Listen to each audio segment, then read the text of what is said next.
Halo pemirsa Unhas TV, senang sekali saya Senin Putri Intan dapat kembali menjumpai Anda dalam Unhas Daily. Dalam beberapa menit ke depan, kami akan menyajikan berita-berita terpercaya hanya untuk Anda.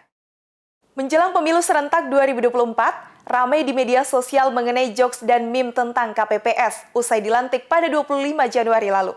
Seperti apa keseruannya? Berikut berita selengkapnya untuk Anda. Menjelang pemilu serentak 2024, pemilihan umum ini akan dilaksanakan pada Rabu 14 Februari 2024 mendatang. Dilansir dari laman KPU, pemilu 2024 memilih presiden dan wakil presiden, anggota DPR, DPD, DPRD Provinsi, dan DPRD Kabupaten Kota. Hal ini merujuk pada Undang-Undang Nomor 7 Tahun 2017 tentang Pemilihan Umum. Dalam pemilu, Komisi Pemilihan Umum membentuk badan ad hoc yang terdiri dari PPK, PPS, dan KPPS untuk membantu pelaksanaan kerja KPU. Usai dilantik secara serentak pada Kamis 25 Januari lalu, belakangan ini viral di berbagai media sosial jokes tentang kelompok penyelenggara pemungutan suara atau KPPS. Netizen mengibaratkan anggota KPPS layaknya TNI, Polri, hingga ASN. Ramai berbagai video parodi yang memperlihatkan anggota KPPS yang pamit untuk mengabdi, melakukan syukuran hingga siap untuk melamar. Tak sampai di situ, komentar lucu juga turut meramaikan. Contohnya, seperti KPPS adalah menantu idaman, ditugaskan di perbatasan kelurahan, hingga yang gagal akibat tidak dapat membedakan kotak suara dan kotak amal. Lantas, seperti apa tanggapan mahasiswa mengenai hal tersebut? Jadi belakangan ini viral jokes KPPS di berbagai media sosial seperti mengesamakan dengan abdi negara dan lain-lain. Bagaimana tanggapan kakak mengenai hal tersebut? Kalau menurut saya buat seru-seruan aja sih, jadi lucu karena kan banyak misalnya dia KPPS sedangkan pasangannya tuh tidak KPPS, terus jadi katanya nggak dapat restu dari orang tuanya.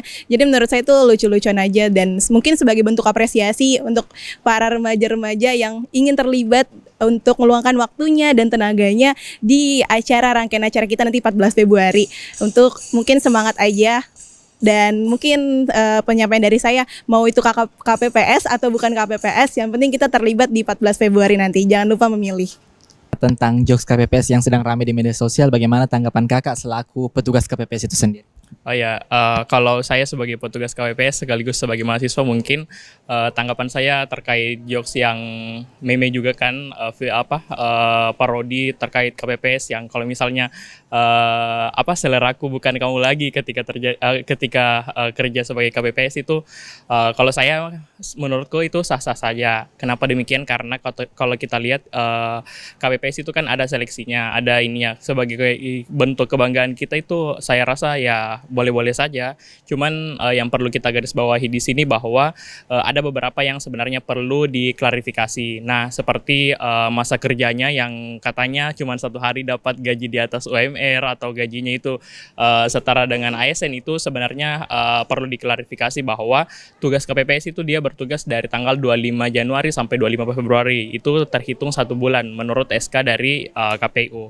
Nah, itu yang menurut saya perlu diklarifikasi. Terus mungkin itu kalau jokes yang lagi viral ya Kak. Kalau besaran gaji dari KPPS itu sendiri bagaimana Kak? Kalau besaran gaji sesuai dengan peraturan yang dikeluarkan oleh Kementerian Keuangan, saya lihat itu untuk ketua KPPS itu dapat 1,2, terus anggotanya itu 1,1. Perempuan dan sejumlah aktivis di Kenya menggelar demonstrasi besar-besaran memprotes femisida yang marak terjadi di negara tersebut. Berikut berita selengkapnya hanya untuk Anda. Protes yang dilakukan perempuan dan sejumlah aktivis perempuan di Kenya digelar atas dasar serangkaian pembunuhan mengerikan yang dialami perempuan Kenya dalam sebulan terakhir. Terdapat 16 perempuan tewas dibunuh secara mengerikan. Apa yang dilakukan perempuan di Kenya dengan sejumlah aktivis itu adalah hal yang sudah benar ya. Karena saya juga membaca dan mengikuti beritanya bahwa sejak tahun berapa itu ya, itu sudah berapa tahun yang lalu, sudah 2018 mungkin ya, itu sering sekali terjadi pembunuhan pembunuhan terhadap perempuan di Kenya yang dilakukan karena dasar kebencian terhadap perempuan itu sendiri.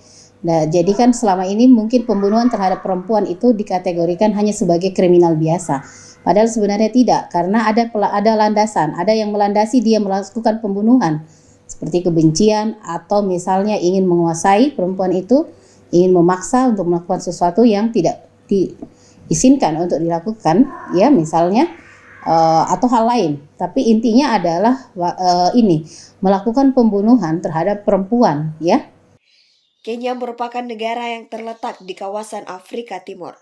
Sedangkan Afrika ialah negara dengan jumlah kasus pembunuhan terhadap pasangan dan keluarga tertinggi di seluruh dunia, dengan perkiraan korban mencapai 20.000 jiwa, dilansir dari studi UN Women.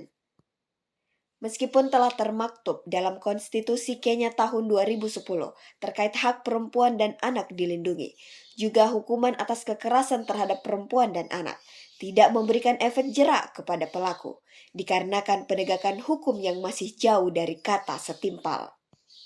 Harusnya kan yang dilakukan oleh pemerintah Kenya itu adalah dia menindaki secara tegas, ya. Apalagi sudah ada konstitusi mengenai perlindungan terhadap perempuan misalnya dan anak, ya. Dan misalnya pembunuhan ini kan dilakukan tidak hanya 1 kali 2 kali seperti itu, ya. Itu sudah, kalau di datanya itu sudah ada ribuan, ya, bahkan dengan kasus yang mengenaskan, sehingga kan harusnya pemerintah Kenya juga memperhatikan, ya, bahwa dia tidak mengambil misalnya bahwa ini adalah kecelakaan biasa atau kriminal biasa, tapi menganggap bahwa ini adalah sesuatu yang dilakukan, tujuannya adalah misalnya ini untuk menghilangkan perempuan karena ada rasa kebencian, jadi sudah masuk gender. Bahwa ketika ada tindakan apapun bentuknya itu adalah kekerasan, dan kekerasan terhadap perempuan itu adalah pelanggaran HAM. Saat ini kan sudah sudah ada beberapa instrumen internasional seperti CEDAW yang mengatur mengenai penghapusan segala bentuk diskriminasi. Kemudian ditambah lagi sudah ada deklarasi penghapusan segala bentuk kekerasan terhadap perempuan. Jadi segala bentuk kekerasan terhadap perempuan itu haruslah ditindaki, haruslah dihentikan. Apalagi kekerasan itu yang berujung kepada pembunuhan harus ditiadakan, dan kita sesama perempuan harus mendukung sampai supaya kejadian di Kenya ini tidak berlanjut. Pemerintah Kenya harus melakukan tindakan untuk mencegah maupun menghentikan pembunuhan terhadap perempuan atas dasar kebencian. Femisida telah menjadi kejahatan terhadap kemanusiaan, khususnya kejahatan gender yang termasuk dalam pelanggaran hak asasi manusia. Aminah Rahma Ahmad, Evans Ronaldo Linting, Unhas TV. Pemirsa, berita tadi sekaligus menutup perjumpaan kita hari ini. Terus saksikan Unhas Daily hanya di Unhas TV. Saya Sunaini Putri Intan mewakili kru yang bertugas, pamit undur diri dan sampai jumpa.